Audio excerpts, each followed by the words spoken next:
she's a big part of Dindun's promotional stuff. Oh, Anyway, She's adorable. this is how we get Also, some more views over here as well. So Should I this get is both the trailer. should I get both my cats too? yeah. Yes, Great cat I will reunion. get mine. Oh yay, we're a big cat family here. Amazing. I like you all now a lot more. Hi everyone. We are joined today by Sourjyo from the band Dindun and Yuhina, who's a singer-songwriter based in Bangalore. Both of these artists were awarded the AHH Artist Fund in the last cycle in February 2022, and we just wanted to have a chat with them and understand what their independent journeys have been like so far. So hi Sourjyo, hi Yuhina, how's it going? So, All good, all going good. pretty well. Thank you. Both of you guys are joining us from different cities. So, Sourjyo, you're in Kolkata, Yuhina is in Bangalore. One by one, if you can just talk about what the indie scene in your respective cities is like. From what we know, sitting in Delhi, what we see online and what we hear of, both of these cities have some of the most prolific indie scenes in the country. So, really want to know your perspective on this. Yuhina, you want to go first? Yeah, sure. So I think I mean, yeah, as you're saying, there's a pretty big scene here in Bangalore. It has been for quite some time, and I think that scene has been evolving also for a while now. And I think because of the pandemic, kind of, I mean, all of us everywhere in every city, we took a hit, right? And I wasn't even really a musician back then, but I was just kind of, it was heartbreaking to see a lot of these really iconic music spaces having to shut down because of certain laws that were, going around. And so that was really sad. But I think what's really heartening is the fact that people have not given up at all. In fact, they've just found newer, better ways to still make it work. And so yeah, for me, I think now that I am somewhat in the scene, I suppose, and things are slowly starting to open up now. I'm still so new to this, so I don't really have any very amazing insights into like, oh, what was the scene before versus now. Really, it's just now I know that I can go to gigs and I know some people somewhat. Earlier that was never the case, and a little bit of networking has been happening in that way, and it's just been really nice to be able to meet people and to see how just the music scene here is evolving so crazily, and there's such insane talent coming out of India as a whole, and Yeah, it's just really nice. Yeah. nice. Sourjyo, what's cooking in Kolkata? The pandemic really did affect a lot of gigs in the city. Even pre-pandemic, it wasn't really that great for original indie music because wherever you go, it's like retro Bollywood night or retro jazz night or Summer of '69 nights or Hotel California nights. But It's I have a lot of Sufi in Delhi. yeah, of course, yeah, that's also here. Yeah, it's also Yeah. every single lounge, bar, cafe has that. But I really have a lot of hope this year because a lot of indie artists are releasing new songs, which I'm really excited about. I'm trying to, even if there are spaces for original indie music, but not enough to sustain a culture of, original music being made in the city and, people supporting and listening to it. So my band and I are, doing our own bit. We are hosting our own concerts every month. I want to start a listening session for people who are doing their own thing and they want an audience, and we can get an audience for them. And the big thing is a lot of indie artists, like popular indie artists from the country, are performing in Kolkata, which was few and far between before. But now, like a lot of regular gigs are happening, bigger gigs are happening, and that will have a collective effect on the local scene as well, I'm guessing, because once the audience figures out that there is an audience, once the cafes or bars realize that there is an audience for indie music, original music, we will also, benefit from that. So I was very cynical 2 years ago before the pandemic hit. The pandemic really made things a lot worse. But this year, especially, is giving me a lot of hope. Hopefully, no more waves, so we can have a smooth kind of flow. Yeah. it's very interesting that you mentioned the listening party bit. I really want to know a little bit more of what, because you said you want to do it for other people who are also putting out music. It's not just your music that you want Yeah. people to listen to. So what are you thinking? Just tell us a bit. One thing, looking from sitting in Kolkata and looking towards Delhi or Bangalore or Mumbai, is there's a, I don't know if that's the case, but there's a really like tight knit community of artists, like listening to each other, helping each other, attending each other's gigs, which is not uh, that much in Kolkata itself right now. And there's no, if you want to host an indie night in Kolkata, it takes like more than a month of promoting to get people to attend it. Yeah. What I want to do is, in order to cultivate that culture, you have to have other people with you. I can't really sell only my music and then expect people to turn up for only, they'll get bored of me pretty quickly. So it has to be everyone coming in together. So my idea is to have a space for indie music in the city where people know that they can come in and listen to only original music that's coming out. And there will be a definite audience for the artists as well. And that benefits me as well, because even I get the audience that I would not have if I didn't put in that effort. Yeah. Of course. This is interesting because also I just remembered that when we were talking to Yuhina about the fund, Yuhina, you mentioned that you were actually putting a tour together and you were planning on playing in different cities, but that could not happen. Is that in the pipeline now? The things are slightly better?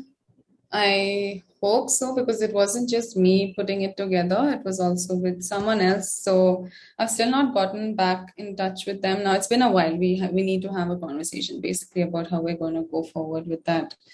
But yeah, hopefully, I mean, once my EP is out at the end of the month, if everything again goes smoothly, then once I have a decent body of work, then I can really start to put together a live set. I've been talking to friends about kind of how do you even do that? Like, just like everything is so new, I have to ask everyone about like, how do you do this? What is a live set? How do you put it together? And like, especially with electronic music and stuff, right? So apparently it's quite difficult. I didn't know that. I thought, oh, you just like whatever, you have your songs ready and then you play it, but it's apparently a whole other thing. So now, I'm a little bit like, oh shit, okay, have to think this through again. But still, whatever, I'll figure it out. I want to do this, so it'll happen. But yeah, just it's a conversation away. It's still not clear yet how that's gonna go. Right. I think let's just take a step back and get to know you guys and what your journey in independent music has been so far. When did you think that oh, I want to do this, and when did you think that, oh, I just want to do this? So Yuhina, you mentioned that you are fairly new right now, but you also mentioned that you will figure it out because this is what you have to do. So how has it been for you? It's been a long journey, very winding. A lot of self-doubt and conditioned belief along the way that I've had to get rid of over time, and it's taken me some time, to be honest. So I guess, like, for me, I think we were even talking about this on call last time, like where my relationship with music started very, very, very young, when I realized that I really love to sing.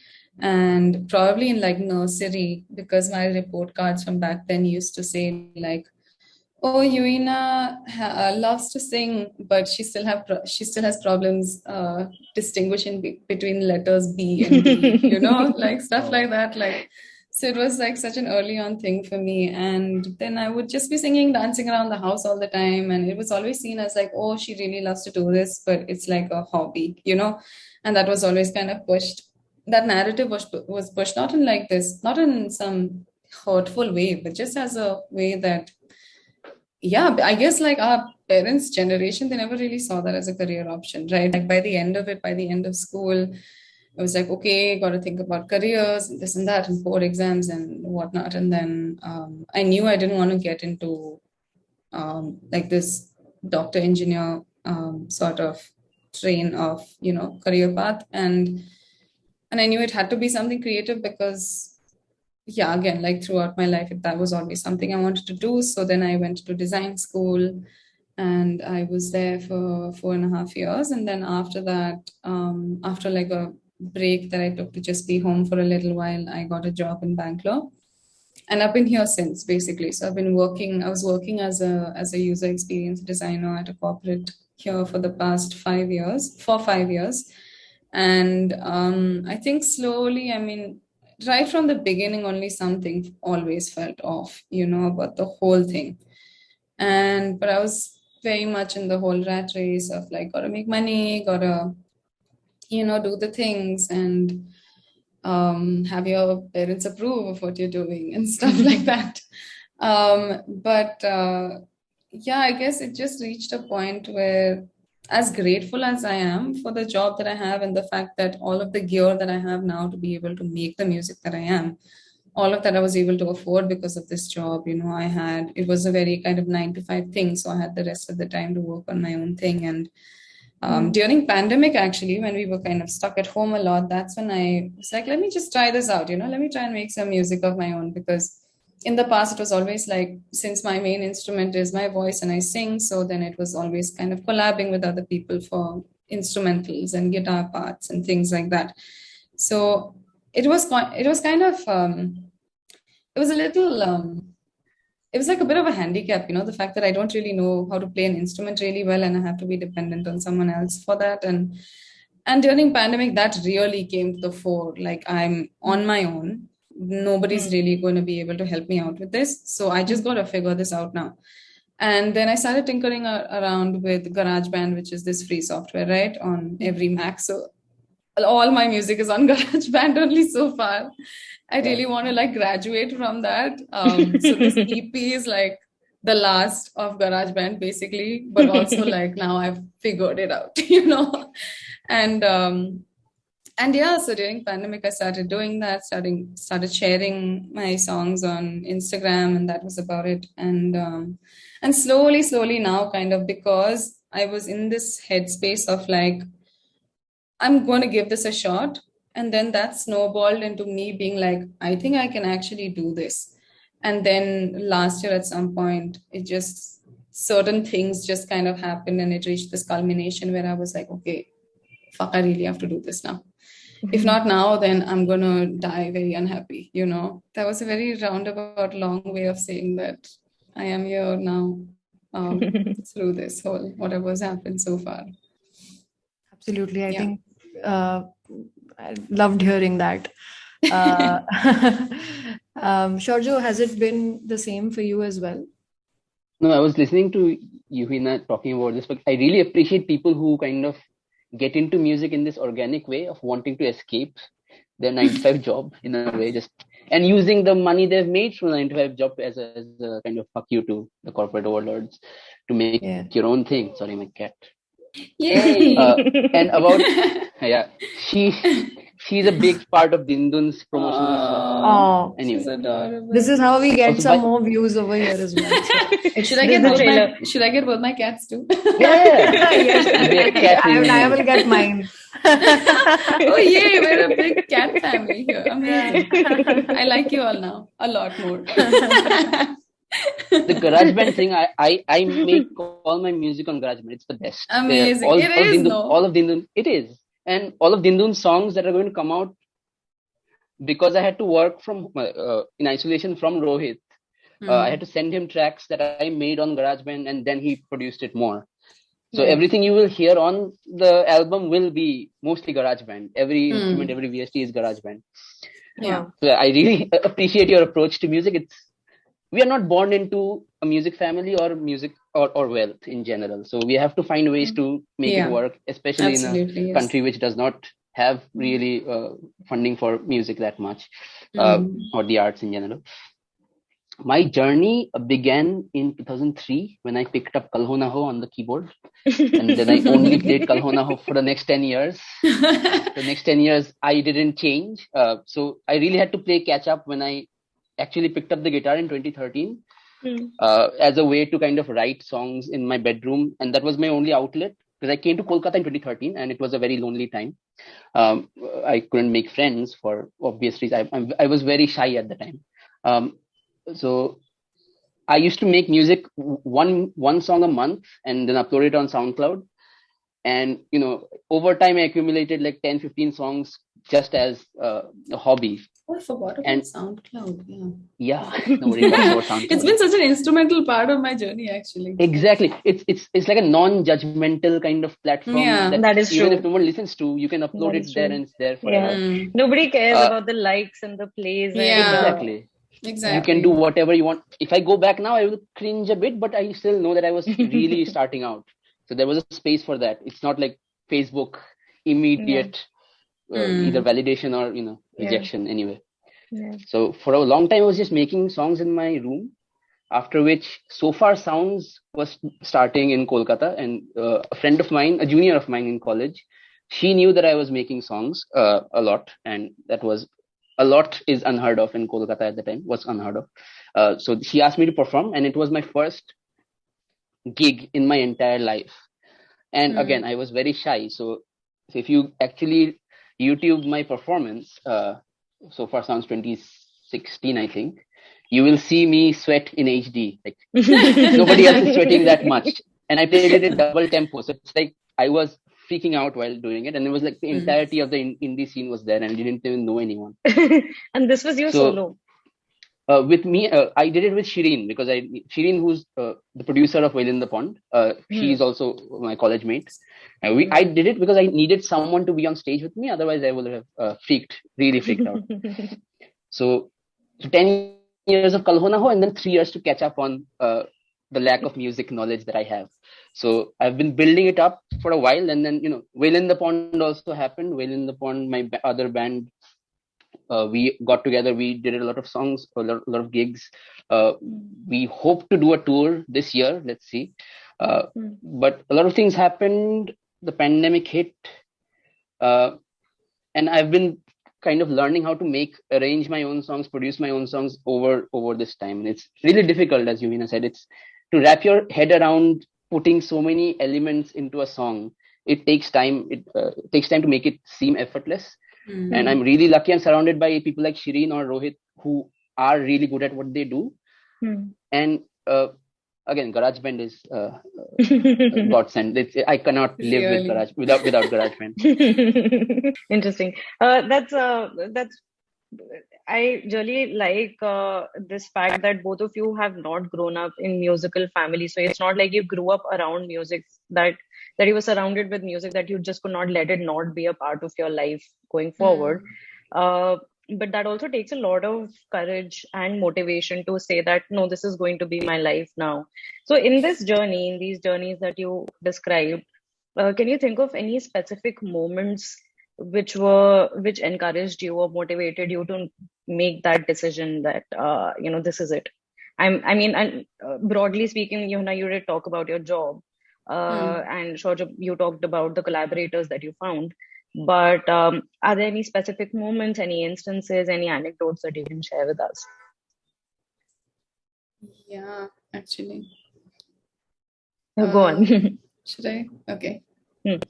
So, I mean, like I was saying, right, it was always in my life and somewhere in the background always. And somewhere I'd kind of grown comfortable with that also. Okay, yeah, hobby, whatever. It's fine. And in, I think, 2018, I kind of went through something pretty intense, and which just made me recalibrate everything. Literally everything, like who I am as a person, what do I want from life, what am I doing with my life, all of that super existential stuff. And and I was in this very dark space for a very long time, just trying to figure out, because my whole life, my constructed idea of what my life was, at least, was kind of falling apart. And that's when kind of music and my relationship with music really started coming to the fore. And yeah, like that's when I fully realized, like, if I don't do something with this now, I'm not going to be as I was mentioning, like if I'm on my deathbed, if I've not made use of this love that I have for music, then I'm just going to be really unhappy, and that fully, like I really felt that. And so that's when I was like, okay, you know what, I'm just going to try something out. So since then, it's been baby steps, but that was kind of this main little earthquake event that happened, which kind of propelled me into doing this. And then it was like, yeah, tinkering around. And there's also been a lot of encouragement actually from friends and from some artists who I really admire and who I don't know how, but they were like, you have to do this. Even though I was barely doing anything at that point. I was just like posting stuff, covers on SoundCloud and all. But they seemed to have a lot of faith in me and they were like, you do this now. Sourjyo, what about you? What keeps you going? I have two answers. One is a joke answer, like I'll say later. But the first one is, so when you're starting out uploading songs on SoundCloud, you don't really expect anyone to listen to you that much. And once word got out that I make music and people are listening to my music, that was still fine. But then we got an email in 2018 that we had to perform at the Weekender in Meghalaya. And that completely, I think I cried that day because I wasn't expecting anything from my music. And somehow or the other word got out and, someone or the other recommended us and we had to perform there. We had like 6 months. So we had to get in a new band member to just compensate for our lack of experience. It was that short of a notice. That is one major turning point where I thought, oh, maybe there is something to it. Maybe there is legitimacy in what I'm doing. It's not really a bedroom project anymore. And even if it's a bedroom project, it can't not be legitimate. It has to be legitimate if it's bedroom project. Anything. You can make music. You don't need to rent a studio to make music anymore. It's just every recording I do, every studio album I put out, I make it a point to write in bold letters, record it at home, because I just need to legitimize that part of music making as well. Anyway, that's beside the point. Another turning point is I get messages from time to time from people from Bangladesh or people from Assam as well, who tell me that they don't hear original music in Sylheti, which I write in. And they say that they relate to it and then they are making their parents listen to it or their grandparents listen to it, because for them, Bengali has kind of taken over, like dominated every single other varieties of the language. And, for them to hold on to something, they are looking towards art or literature, and there's not enough to go around. So hearing those stories, hearing those messages, they are really like affirming in a way. So those two things are really what's keeping me going, and the validation is great. Can't lie. For someone with low self-esteem, that this is like a gold mine. It's like a drug in a way, and making music helps me sustain that kind of high, I guess. So, anyway, the joke answer would be, I had a gig in a college in Kolkata, and Usha Uthup was the guest attendant there, guest speaker or whatever. She got on after a performance. She got on stage, called me up because she heard me sing. Called me up and we sang "Get Lucky," which I didn't know the lyrics of. So I mumbled my way through "Get Lucky." I only knew the chorus. But someone took a picture of us together, and since then my career has been legitimized in the eyes of my family and my extended family. They never believed in me. They had never believed in this being a thing. And seeing someone from TV next to their son or their whatever niece. It helps. Sorry. It helps. It really, nothing I do will ever legitimize this more than Usha did. I think something probably Suganya and I can also relate in a way now that I was thinking as soon as you said it. So we started Humming Art about in 2017 basically. And we started, obviously our parents know about it, our family knows about it. But this time when we took out the magazine and we sent it home, suddenly it's like we are a big deal in the. You're also going through the same thing. Absolutely, it's very difficult to explain to them that this is what we want to do and this is what we want to talk about, especially because everything is online, so they don't see it as we do. But this time that they could hold the magazine and see it in their hands, I think they finally have found us. The That's awesome. internet is only for good morning messages and nothing else. Yeah, true. So, since both of you are going to be putting out music very soon, I think it's a good time to probably ask this question, that what would success look like for you guys, in a shorter term, obviously, but also in a slightly longer uh, time span? Are there numbers that you would think that, okay, when I hit this number, then that's the goal, or is it something more sort of internal? Yeah, it's a slightly deep question. Silence. Yeah. Yeah. I'm gonna take some time. No, that's fine. Think about it. I haven't really given a thought to numbers because the numbers are so insignificant that they don't require much thought yet, for now. I would quantify my success. I have had relative success because people in Kolkata at least know what I do, and that was there's a clear difference from what I was 3-4 years ago than what's happening right now. Word does get out. People from Delhi know about us, in Bangladesh, Mumbai, Bangalore. Everyone kind of has heard somewhat about us, and that's a big deal in a way. Because again, Yeah. I was a bedroom musician for 3 years. Yeah. Success now would be, I really want the tour to happen because we haven't yet performed outside of Kolkata other than the Meghalaya Weekender, which is such an anomaly because you're stuck in this one city and then you do it in another state for a festival as big as it. I really want to perform all over. We want to do a tour later in the year. We were going to do it in 2020. We booked around 6 shows in a week in Delhi in April 2020, and look how that turned out. It was a really heartbreaking kind of time. Anyway, no, I just want the Dindun song full that I'm really excited about. I really wanted Which to. sounds amazing. I have never been this excited about anything I've ever done. It's so complete. Anyway, That's great. I'm being very narcissistic. Sorry. No, you're But not. I wanted Own it. I want that to have some substantial numbers, and I'll see what I can do to get it there. But I want people to hear it. I want people in Silchar, where I come from, to listen to it. That's one of my core targets, to get my hometown's attention, which I haven't been able to get for some reason. I don't know why. Every song I make, they have Durga Puja there as well, and there's, on the last day of Durga Puja, people just get drunk and dance to very loud, dancey Bollywood music. My goal has always been to replace one of those songs with my song. That's all I want to do. And that's not happening for some reason. So that's a target for me. Awesome. Nice.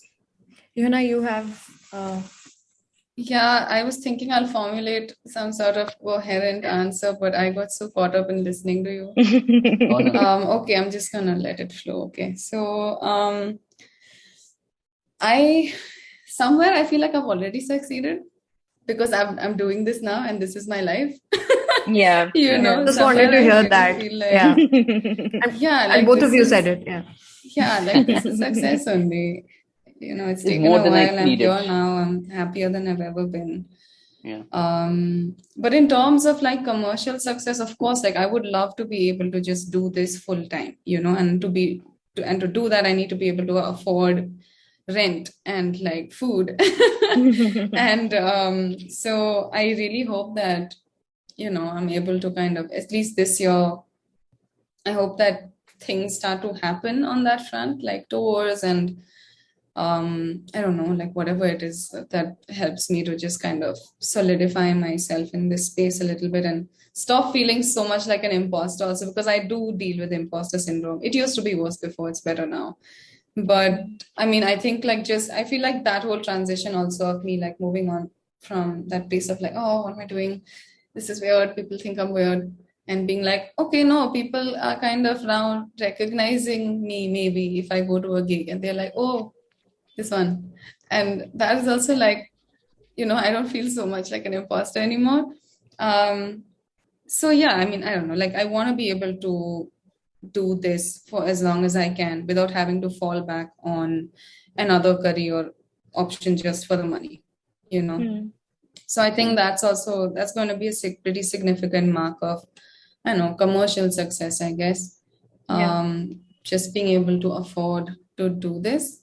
Um, and also, honestly, like I'm really not thinking so long term and trying to just, I'm not fixated on that at all. Like right now, I'm just trying to be as present as I can because I mean, even apart from music, I have a life, I live with my partner. We have two cats. It's like I have my whole little family here that I really love to spend time with. And so I'm just kind of trying to soak in all of that also. And hopefully the music and my life, it just kind of becomes like this.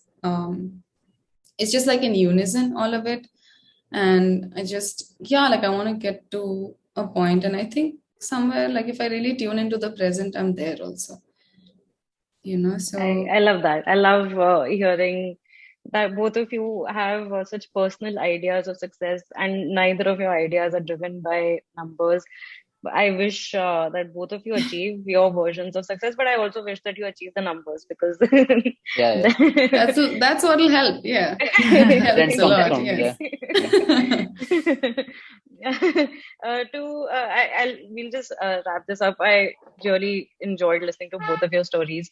Can you just talk about your upcoming projects, each one of you? Right. Sourjyo, yeah. yours is coming out before, I think. Yes. So my other project, Dindun, we are having our second EP coming out on the 15th of March on everywhere actually, and it's 5 songs that I've built over the last year, mostly GarageBand again, and I haven't done something that's so cohesive musically before. So if you listen to all 5 songs, they appear to be from the same album, which was not the case before with my other releases. They sounded more like a jukebox kind of thing, different genres coming in and mashing together. It doesn't work. This time it's very kind of similarly themed. And I'm really proud of, again, the song Full, because I'm also singing in Sylheti and Assamese, which is a very contentious issue in where I come from in Assam, where there is an enmity between the two communities. That was a fun thing to do. And my father has written the Assamese lyrics, which is again great to have him on board. Thank you. He's not there. I don't know why. So 15th March is when Dindun comes out, and I really want everyone listening to listen to it and let me know you thought. Really, really proud. Thank you. Also, before I end it, I really want to thank Humming Heart and Akriti and Sukanya for this fund, which is, people don't do these things in the scene. Like we need this in place. Otherwise, there's nothing to support us. There's no net. There's no safety net. Again, if you're not born into wealth, taking a chance at a music career is career suicide in a way. Like you don't know what will happen. And if you have to give up on the music career and then settle into a 9 to 5 job again, that would be so crushing, so soul crushing that, I don't think we would even be human at that point. At least I won't be. So initiatives like these really, really help. I can't tell you how much I appreciate you doing this, but I hope you know how sincere I am in my gratefulness anyway. Thank you. Yeah. Thank you so much. That was very sweet. I forgot the question. Next project. Oh shit, yeah. Important one. Sorry. Yeah. I got caught up in all the love. Different tangent, sorry. So my EP is gonna be out later this month on my birthday, which is March 30th. It's gonna be a very special day. But then again, like I'm kind of, so remember like the last time we spoke, it was a 3-track EP, but now it's a 4-track EP because I suddenly felt very called this one time when I was sitting out in my balcony, and that's where all the good ideas come. Nice. I suddenly felt this calling of making this one particular song. It's a prayer actually, and I was just like, I have to do this.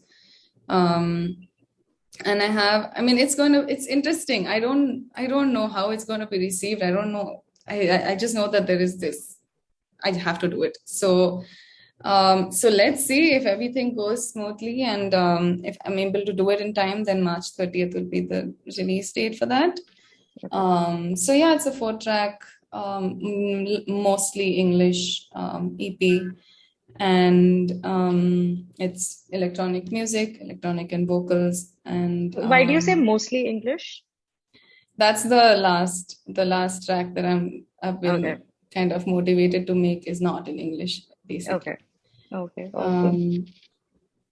And so yeah, so I just hope that I'm able to do everything in time, because there's a lot of stuff to figure out. Also, like kind of the visuals for the artwork. Also, I've been thinking about how I can play with those as well, because we kind of shot the artwork for the EP, but now I'm thinking of playing with that a little more and creating some collaterals. And my designer mind is basically like, you have to have all these other things in place, branding, this, that, but I don't know if I can do all of that in time. Oh, by the way, releasing your music on a birthday is a life hack.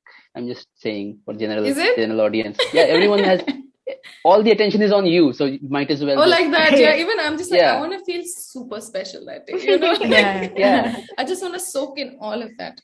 I feel like I feel like I could never do that, because I would just crumble under the pressure of whether it will work or not. Like that. I think, I know what you mean. I think for me, it's always been like release date means party time. You know, it doesn't matter how it's received, nothing. If one person listens also, it's fine. If no people also listen, it's fine. The important thing is that it is out of your system now. You can move on, you know. It's out, it's done. Chalo, next thing. Yeah, the accomplishment of finishing the project. Yeah, also. just the fact that you went through it and you did the things, and you know. Yeah. Lovely. Awesome. And also, I mean, I think he's already mentioned and I've told you guys also repeatedly now, and I cannot stress enough how incredibly sweet a gesture like this is. What you guys are doing is so heartful. And for someone like me who's just starting out also, like the fact that you all have decided to invest your time and energy and resources into me is very, very moving, and I'm just so grateful. So thank you so much for doing what you're doing. Thank you so much. Really enjoy talking to both of you, and wish you. Let's do a very awkward laggy claps.